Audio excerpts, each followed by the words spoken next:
इसके बाद देखो, the ideals of liberty, equality and fraternity contained in the preamble of the constitution of India are borrowed from the constitution of which country. ये हम सबको मालूम है कि 60% फीचर्स हमने अपने कॉन्स्टिट्यूशन के किसी किसी कंट्री से बोरो कर लिए।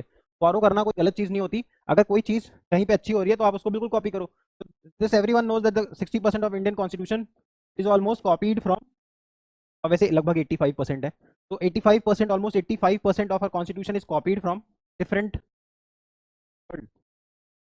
Of the world. Who is called as the chief of the Indian constitution? B R Ambedkar ji.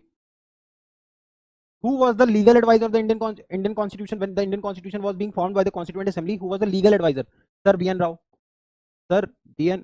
Rao.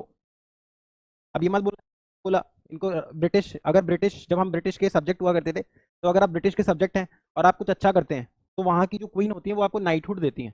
Knighthood जब आपको मिलता है तो आप अपने नाम के आगे सर लगा सकते हो।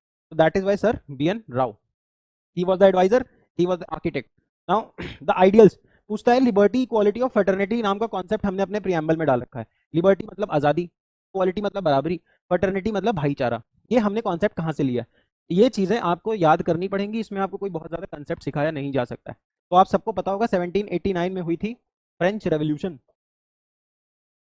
तब फ्रांस के आम नागरिकों के राजा को हटाया और बोला अब हमें चाहिए डेमोक्रेसी, हमें चाहिए लिबर्टी, हमें चाहिए इक्वालिटी, हमें चाहिए फ्रेटर्निटी।